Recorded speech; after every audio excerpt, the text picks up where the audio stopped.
J'étais complètement... Hey! Ce soir, on vous parle du fameux Tenet de Christopher Nolan. Générique. On n'a pas de générique. Non, c'est vrai. Ok, on revient à l'instant du cinéma. Et je sais pas, moi, il m'a retourné le cerveau, ce film. Ah non, clairement. on était sur le trajet et on se disait comment on va faire pour en parler. Nolan, c'est un fou. Alors, on va présenter le film un peu vite fait quand même. On va vous faire une partie no spoil et une partie spoil. Je vais dire comme d'habitude, mais en fait, c'est notre première critique. Qu'est-ce qu'ils sont en train de faire? Je sais pas. Arrêtez les gars, c'est n'importe quoi ça. On espère que vous avez remarqué que Tenet est un palindrome. Ouais. Et pas un paladin. Rien à voir. Alors, de quoi parle ce film, Mathieu? Alors, je sais plus. Comment s'appelle le personnage principal, Mathieu? Mais je sais pas. Et moi non plus, et personne non plus. Mais oui, non, il a pas de nom, c'est vrai, il l'appelle le protagoniste. C'est marrant ça d'ailleurs. Ouais. On n'en saura pas plus sur son identité, en tout cas sur son nom. Comment ne pas en dire plus sur le film après ça? Ça va être vraiment compliqué de vous faire une partie de no spoil dans le fond. Ouais. On va pouvoir, hein, donc, alors pour ceux qui n'ont pas du tout vu quoi que ce soit du film, c'est vraiment une histoire de temps qui s'inverse. C'est vrai que dit comme ça veut rien dire en fait. Ah là là, putain, Nolan a vraiment le don pour te retourner la tête quoi. Bon, on prend la décision de pas vous spoiler forcément dans cette première partie, mais de vous en dire un minimum parce que... On part du principe que si vous regardez au moins la partie no spoil, c'est que vous avez au moins vu la bande-annonce, on est obligé de pitcher un peu le truc quand même quoi. Donc le personnage principal meurt à la fin. C'est même pas vrai, il meurt au milieu. Non, en soi, le principal à retenir, ou à dire en tout cas de ce film, c'est que on est sur tout un travail de réflexion sur le temps, l'inversion de temps. Mais Nolan, je trouve, a vraiment une approche. Ouais, il a tout le temps une approche sur le temps. Avec Memento, c'était voilà la notion de souvenir qui se perd. Enfin voilà, la mémoire à court terme qui se perd. Dans Inception, on n'en parle même pas. Hein, le temps. Enfin voilà quoi. Dans Interstellar, avec justement la relativité temporelle. Bon, les Batman sont à part, hein, mais même si on en parlera dans la partie spoil, on retrouve quelques clins d'œil forcément. Au Batman, moi en tout cas j'en ai trouvé. J'ai pas vraiment fait gaffe. Je pense qu'à un moment donné, j'ai pris mon cerveau et je l'ai mis sur la chaise d'à côté quoi. En tout cas, il y a toujours cette petite façon chez Nolan, je trouve, d'aborder le temps de manière différente. Et encore là, il a trouvé une autre manière de faire quelque chose avec ça quoi. Enfin, je trouve ça fou. Je sais pas ce qui se passe dans sa tête. Là, par contre, sur ce film-là, je pense que, ok, à chaque fois, il avait une approche différente sur la manière de travailler sur le temps. Ouais. Là, je pense qu'il avait sa boîte à idées. Et il a commencé à essayer de piocher dedans, puis il a fait... Tenet. Genre, il a tout pris d'un coup. Tout ce qu'il fallait dire sur le temps, il a tout fait d'un coup. Aucun respect pour Nolan, c'est incroyable. Non. Je veux dire ça dans le sens où le mec... Il t'a retourné le cerveau, quoi. Enfin, c'est dark, en fait, mais tu comprends pas. Bah, disons mais que... c'est pas que tu comprends pas, c'est que t'es perdu, en fait. T'es perdu, mais en même temps, non. Dans l'ensemble, tu comprends. Mais c'est ça, en fait, c'est le genre de film où t'as pas besoin de comprendre exactement ce qui se passe. Ouais. Pour comprendre ce qui se passe. Enfin, c'est dit comme ça, c'est vraiment con. Ouais. Mais c'est le ressenti que j'ai eu, quoi. Enfin, je pense notamment à la fin, mais ça, on en parlera un peu plus tard. Moi, j'ai kiffé. J'ai juste kiffé. Après, je suis peut-être pas objectif parce que Nolan, j'aime d'amour. Vraiment, à chaque fois qu'il fait un truc, je trouve que il arrive à prendre une idée et à partir dans son truc. Et on reconnaît sa touche. Ouais, on reconnaît vraiment sa patte. Au niveau de la réal, au niveau de l'histoire, on reconnaît toujours sa patte. Et en fait, ce qui me plaît dans ça, c'est que c'est pas forcément, il va pas forcément te créer des univers comme j'en sais rien, comme Tim Burton va te créer un univers, tu reconnais sa patte aussi, et tu reconnais sa réal à Burton quoi. Et Nolan, non, je trouve que c'est plus ancré vraiment dans la réalité, mais il y a des trucs bizarres qui se passent quoi. Dans la réalité, enfin c'est fantasmé ouais. Ouais, voilà, c'est ça. Et ça j'aime bien quoi.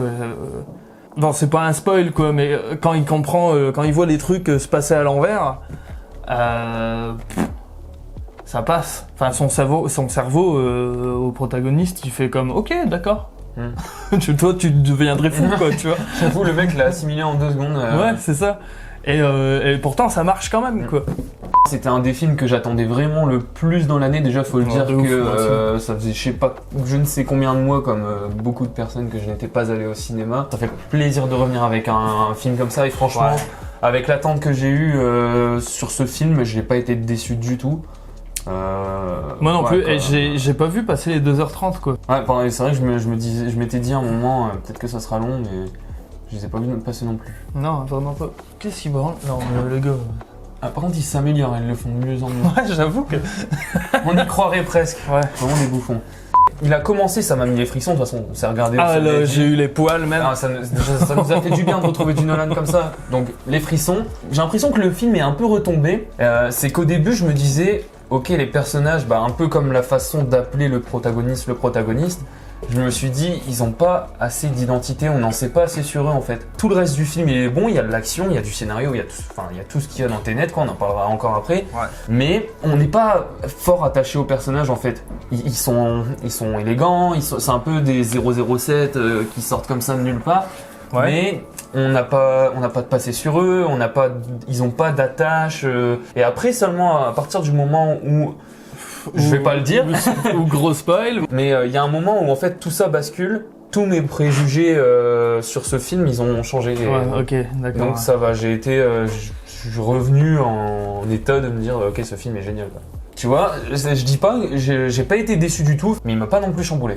Il m'a moins chamboulé que Inception, on s'entend. Non mais même Dark Knight, tu vois, enfin... Ouais mais Dark Knight c'est à part, là. Tu peux pas, enfin en tout cas pour moi, tu peux pas comparer les Nolan avec les Nolan, quoi. Ouais, non, mais je trouve vraiment que les Batman de Nolan sont complètement différents de tous les autres Batman qui ont été faits et ils sont sincèrement complètement différents de tout ce que Nolan fait à côté. Enfin, je veux dire, même si tu ressens la patte de Nolan, etc., ça reste du Batman. Donc, Alors forcément, qui dit nouveau film de Nolan, dit forcément bande originale, bande son, encore une fois, génial. Est-ce que c'est Hans Zimmer qui l'a fait? Je sais pas, mais franchement, là comme ça, à l'oreille, je te dirais ouais. Après, je suis pas un spécialiste, mais... alors, j'aurais dit ouais pour la première séquence, mais pas pour le reste. Ouais.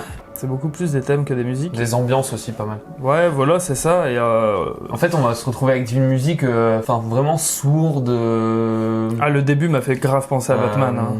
Ouais, en fait, on se retrouve avec une musique qui dérange. En fait, souvent, elle va être dérangeante. C'est sourd, c'est strident, mais il y a pas des harmonies qui s'en dégagent. C'est vraiment un corps quoi qui vient te... C'est pas du tout Hans Zimmer, apparemment. C'est Ludwig Göransson. Alors, c'est le compositeur de Black Panther, de Creed 2. Ah, fuck. Et du coup, ouais, ça colle avec l'identité de Nolan. Hein, l'identité sonore, là, on la retrouve bien. Ouais, de ouf. À tel point que je pensais que c'était Hans Zimmer. Enfin, tu vois. Mais tu vois, par contre, là, c'est encore pareil. Tu vois, c'est des petits trucs comme ça qui me font dire, c'est pour ça que ça m'a peut-être pas aussi chamboulé que ça. Le moment où, tu vois, Il va falloir qu'on passe à la partie spoil pour que tu m'expliques ça, je pense. Ok, on passe à la partie spoil maintenant. Ouais, là, on y va. Ok, on part du principe qu'à partir de maintenant, si vous regardez la vidéo, c'est que soit vous avez pas du tout envie de regarder le film, ou que vous aimez aller au cinéma en sachant tout ce qui se passe, ou alors vous avez regardé le film, que vous ayez vu le film et que vous voulez savoir notre avis tout simplement. J'allais te parler du moment où, en fait, il y a le grand méchant russe, j'ai oublié son nom, qui est en train de frapper sa femme là dans son yacht. Et là, on a ce truc en contre-plongée sur lui, sur sa tête, là, qui vraiment domine sa femme, ou son ex, je sais pas trop comment appeler, même s'ils disent que c'est sa femme. Et là, il la tabasse, et il lui crie dessus, et on veut vraiment que ça ait cet effet monstre qui flippant, quoi. Et là, t'as la musique qui devient stridente, et j'arrive pas à retrouver les influences, mais je me suis dit, putain, ça me fait penser à un réal ou à des films, tu sais, je sais, c'est des musiques un peu du genre de... Le mec fait les questions-réponses tout seul. C'est ça. Ouais, puis je te disais... mais tu vois, le film Get Out, je sais pas si tu l'as vu. Ouais, Get Out, je l'ai vu. Ça faisait un peu des musiques comme ça, tu sais, des gros... Et à ce moment-là, ça te met le malaise, quoi. C'est censé faire ça, tu vois, dans Get Out, ça te prend tri, quoi, t'es en mode, oh putain, c'est en train de partir en cacahuète. Là, je sais pas pourquoi j'ai trouvé ça faux, j'ai fait une... Alors que le mec jouait très bien, enfin tout allait bien dans la scène, il y a aucun souci là-dessus, mais la musique avait collé moins à un certain moment, tu vois. Je me disais, voilà, en fait, le dialogue, il serait... tu sais, tu le sens vraiment, tu te dis... la réflexion, plutôt, s'imposer dans mon esprit en mode... là, t'enlèves la musique, en fait, et tu mets une toute autre musique d'un tout autre registre sur ce dialogue-là, il prend une toute autre tournure. Mais ça, c'est le cas pas tout le temps. C'est ce que j'allais dire. Mais je veux dire, normalement, t'as pas cette réflexion... Enfin, souvent, t'as pas cette réflexion qui vient en tête. Et moi, ça me l'a fait plusieurs fois dans le film, tu vois. J'ai pas... Alors, c'est vraiment, du coup, pour la partie sonore, quoi. Ouais. J'ai pas ressenti ça, pour vrai. parce que la musique, je l'ai pas, enfin c'est pas que je l'ai pas calculé, mais je trouve qu'elle passait crème à chaque fois. Enfin, ça t'a pas dérangé, toi. Non, j'arriverais pas à te dire à un moment où je me suis dit, si au tout début, la musique au tout début, j'ai eu les poils. Scène d'ouverture, pas un son, enfin je veux dire que de la musique, des bruits hyper stridents parce que l'orchestre s'accorde et tout, enfin ça je trouvais ça génial mec. Ouais. Ça je me suis régalé quand j'ai eu les poils, on s'est regardé, je suis comme ok ça part. Et direct dans l'action, ça m'a fait penser au début de Dark Knight. Non putain. Bah si mec. J'ai envie de te tuer, c'est exactement ce que je te disais tout à l'heure, c'est ce que j'allais dire. C'était le seul truc intelligent que je voulais dire. C'est pour ça que j'ai parlé de on retrouve. On l'a refait, vas-y, on l'a refait. Au pire, on fera genre que tu l'as pas dit. Ouais, t'inquiète. La scène d'ouverture, en fait, elle m'a fait énormément penser au début de Dark Knight. Ouais. C'est le moment, en fait, l'image, le tableau qui m'a fait penser à ce moment-là, c'est quand t'as le mec qui est de dos. Alors je sais plus qui était de dos, mais je pense que c'était un des mecs du commando. Et là je me suis dit ok c'est vraiment le moment où le Joker est filmé en contre-plongée en train de tirer. C'est clairement ça. En train de tirer dans la banque quoi. Et là je me suis dit putain le Dark Knight j'ai kiffé. C'est Nolan, enfin c'est là où je me suis dit c'est ciné, c'est du Nolan quoi. On retrouve bébé quoi. Ah ouais. Et on laisse pas bébé dans un coin. On ne laisse pas bébé dans un coin. La deuxième séquence, je l'ai kiffé aussi. La deuxième séquence. Quand ils sont entre les rails, là, avec les trains et tout, et qui met le mec à l'épreuve.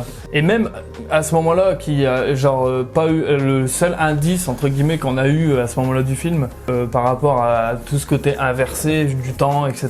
C'est juste la balle qui revient du coup à l'envers quand il est dans l'opéra, et on n'en entend plus parler pendant un petit moment. Et même à ce moment-là, du coup, quand il est mis en joue par les mecs qui le testent, et ben il y a encore ce rapport-là avec le temps, avec l'horloge, qui lui dit t'as juste que telle heure pour faire ce truc-là, et il lui pète la gueule, etc. Et ensuite il lui fait mais à l'avance l'horloge, on va la remonter et tout. T'as déjà ce côté-là du temps qui te le met dans la gueule, quoi. Et tu te dis putain, il va juste pas s'en sortir. Si à chaque fois il lui pète la gueule pendant 1 heure, puis qu'il lui dit il reste 5 minutes, l'horloge avance. Enfin. Tu peux dire ça pour plein de films.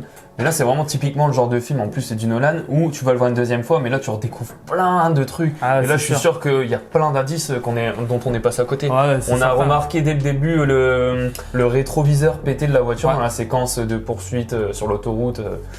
Et tu vois, c'est vrai que je pense au personnage là, parce que c'est vrai que on dit toujours, en fait la première fois qu'on va vous le dire, mais nous on parle énormément de cinéma ensemble, que quand t'as pas de personnage, t'as pas de film. Et c'est vrai que c'est étrange quand même d'avoir le personnage du protagoniste, déjà de pas lui donner de nom, même si bon ça se fait, de pas donner des noms à des personnages, ça se fait quand même assez souvent dans le ciné. Ce que je trouve étrange, entre guillemets, c'est que tu sais pas grand chose sur lui, mais finalement t'apprends à connaître quand même plus tu l'apprends dans de qui Catherine. Je vois que t'allais dire ça. T'apprends vraiment à la connaître, ses ressentis, etc. Enfin, tu t'associes beaucoup à elle en fait, bizarrement, tu vois, alors que c'est pas du tout la personnage principale. Je te mens pas, moi elle me saoule, elle m'avait un peu saoulé en final. Ses problèmes ils se font vite oublier, elle est souvent là pour geindre et tout, tu vois, un peu, c'est toujours la même image qu'on a d'elle, tu vois, c'est celle qu'il faut venir défendre, qui est là pour aider un petit peu. Il y a beaucoup d'influence de James Bond aussi là-dedans, tu vois. Le mec qui part dans ses missions secrètes, machin, avec des gadgets, nanana, il y a le mec qui vient l'aider dans sa mission. Et avec la James Bond girl, la blonde machin sur femme d'un riche, tu vois. C'est le format qui veut ça, je pense. C'est le format qui veut ça, tu vois. Non, il y a un moment. Enfin, moi je m'attache. À un moment, j'ai plus envie de me rester attaché à elle, tu vois. Enfin. Et puis sa fin, elle est logique aussi. Bon, mis à part l'effet superbe où elle voit qu'elle-même, elle s'est vue plonger. Ça, je trouvais super beau, même par rapport à la phrase qu'elle avait dite. Elle cherche pas la rédemption, mais elle la trouve quand même. Et enfin, finalement, elle apprend qu'elle est envieuse d'elle-même. Enfin, ça, j'ai trouvé ça malade, quoi. C'est un beau retournement, une belle fin, mais mis à part ce truc là, voilà, la femme qui se venge, enfin je sais pas, ça c'est un peu en fait je trouve pas intéressante son évolution. Bah si, elle a une évolution c'est un peu le Robin de Batman quoi, il est là, il sert un petit peu, mais on peut s'en passer, c'est pas lui l'intéressant quoi, qui est intéressant. Bah si elle avait pas été là, tu vois, le film aurait pas eu lieu d'être, parce que il se serait pas inversé, et du coup s'il s'était pas inversé, la valise elle aurait pas rebondi sur son capot, etc. Et ça engendre plein de trucs. forcément, elle a un minimum d'intérêt. Elle a un maximum d'intérêt, même, je veux dire. Mais je veux dire, dans le caractère, dans la caractérisation de personnage, après, c'est juste peut-être moi qui m'accroche pas au personnage, et puis c'est tout. Ça, c'est mon ressenti, il y a pas besoin d'en débattre, mais je te donne juste mon avis là-dessus. Moi, en fait, si tu veux, elle m'a pas. Enfin, je sais pas si elle m'a touché, quoi, tu vois, mais j'ai trouvé intéressant son perso. Non, c'est vraiment sa rédemption que j'ai kiffé, en fait, quoi, tu vois. C'est vraiment le fait qu'elle se revoie, et puis... C'est clair que la fin, là, on peut pas revenir dessus. Sa fin, en tout cas, elle. Ouais. Il fait ça bien, hein. Lui aussi, d'ailleurs. Après, on a le personnage de Neil aussi qui est interprété par Robert Pattinson, nickel, mec, hein. Qui joue un très bon rôle de second couteau. Là, on peut dire que c'en est un. Ouais, il le porte vraiment bien. Quoi. Ouais. Enfin, franchement, le mec, il le porte vraiment bien. C'est un rôle qui lui va de ouf. Ça fait vraiment plaisir. C'est un peu rassurant de le voir arriver quand il arrive là, qu'on débarque dans un monde où, en fait, on pourrait être autant rassuré que le personnage lui-même peut l'être à ce moment-là quand le mec vient lui proposer son aide sympathique, en mode je te laisse pas tout seul dans ta galère après les révélations qu'on vient de faire sur le fait qu'il y ait des balles qui viennent à l'envers. Ouais, après t'apprends à la fin que finalement en fait il le connaît depuis des années et que ça a inversé du coup. Le protagoniste vient de le rencontrer et puis finalement c'est Neil, hein, c'est ça. Ouais, et Neil, il le connaît depuis des années et puis en plus c'est super triste parce que t'apprends que il va mourir, quoi, tu vois. Il s'est sacrifié et tout, et tu sais pas s'il le sait ou pas, tu vois. Je pense qu'il le sait clairement, en fait, qui va crever. T'as quand même pas mal de questions qui te restent en tête à la fin du film, quoi, tu vois. Ouais. T'as plein de petites questions, là où Inception, t'avais une grosse question. Est-ce que c'était la réalité ou pas finalement? Est-ce qu'ils étaient encore dans les rêves? Alors que Tenet, c'est tout l'inverse.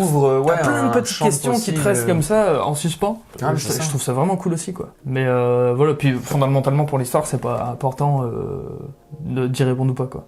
Et tu vois, à la fin de Tenet, à la fin du film, je me suis dit, est-ce qu'il y aurait une suite?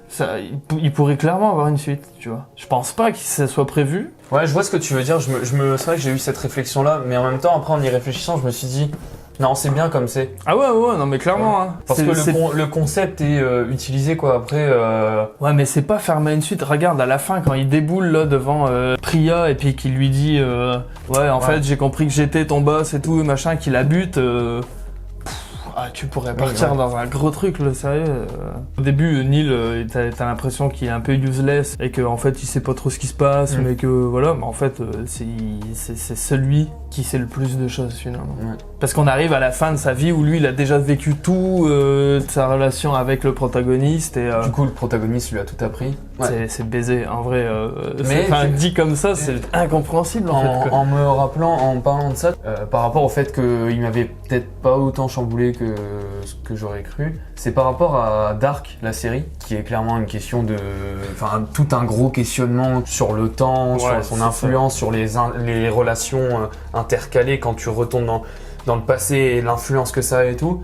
Après, ça aurait pas été pertinent peut-être de développer la réflexion au billet des dialogues entre les personnages, tu vois, mais t'as moins de logique dans le film que dans Dark, tu vois, par exemple. C'est ce que je me suis dit. En fait, genre, dans la série, tu vois, t'as vraiment les réponses, tu te dis, oui, clairement, là, quand lui fait un truc, ça a un impact direct, du coup, lui, parce qu'il a fait ça à ce moment-là, c'est pour ça qu'il se passe là, machin. Ouais, mais là, tu l'as moins. C'est pas Zemeckis qui l'a fait, c'est pas Retour vers le futur, là, c'est Nolan, donc c'est normal que ça soit un peu frustrant dans le sens où il va pas te dire, oui, c'est comme ça. Nolan, il va te laisser te démerder et te faire ton propre truc. C'est plus une question de cohérence, tu vois, pas forcément, parce que regarde, ils en parlent de la cohérence. Ils parlent du paradoxe du grand-père.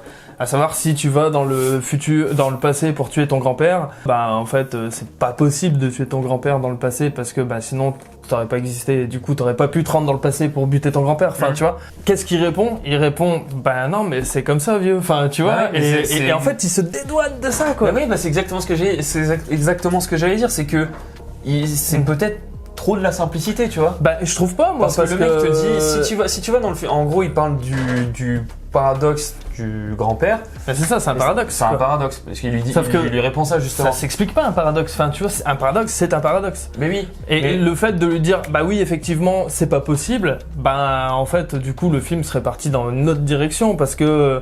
Oui mais je sais bien, mais il y a un moment faut être cohérent avec ce que tu dis, tu vois. Ouais, en gros tu vois il lui dit, ouais je te dis pas de faire telle chose ou qu'on va faire telle chose parce que sinon tu vas peut-être pas la faire. Mais machin, après il lui dit regarde je t'avais pas dit, du coup dans tous les cas de toute façon t'allais réussir vu que il s'est passé ça avant qu'on est revenu, si on est là ça veut dire que t'as réussi. Mais dans ce cas là en soi si tu suis cette logique là, bah, peu importe ce que tu vas faire, vu que t'es là dans tous les cas ça veut dire que t'as toujours tout réussi. En gros c'est un cycle sans fin parce que si à chaque fois on est là, ça veut dire qu'à chaque fois on s'est dit ok cette fois c'est la bonne, mais c'est un cycle donc à chaque seconde t'es en train de te dire cette fois c'est différent. Mais non, en fait, à chaque fois c'est la même chose. C'est pas le bon terme que je vais utiliser, mais enfin c'est fataliste un peu dans le sens où quoi que tu fasses, c'est ça qui va se passer. C'est ça, tu vois. Oui, quoi qu'il se passe, c'est ça qui va se passer, tu vois. Sauf que c'est vrai, mais en même temps, c'est pas totalement vrai parce que ils le disent tous qu'ils sont pas là pour changer les choses. Donc ouais, l'un dans l'autre, il y a le discours de fin où ils sont. Et puis après, oui, c'est ça qui va se passer. Quoi qu'ils fassent, ça va pas changer ce qui s'est passé, ce qui va se passer, ce qui doit se passer, etc. Mais ils sont quand même obligés d'interagir pour que ça se passe. Enfin, tu vois, donc. C'est un paradoxe, hein, je trouve ça quand même, enfin, ça se tient de ouf, quoi, tu vois. Après, voilà, la question du voyage dans le temps dans les films, dans la fiction. C'est pas vraiment du voyage dans le temps non plus, en plus, enfin, tu vois. Si. Ah, clairement, quand. C'est de la distorsion de temps, c'est pas vraiment. Bah, quand ils prennent la machine et qu'ils retournent à la scène de l'aéroport. Ben, est-ce que vraiment on peut dire qu'ils voyagent dans le temps? Bah si, parce qu'en plus là, t'as vraiment une question d'aller à l'envers, donc là c'est vraiment... Si, c'est vrai, ouais, j'avoue. Ah, puis on en parle de la scène où, justement... Non.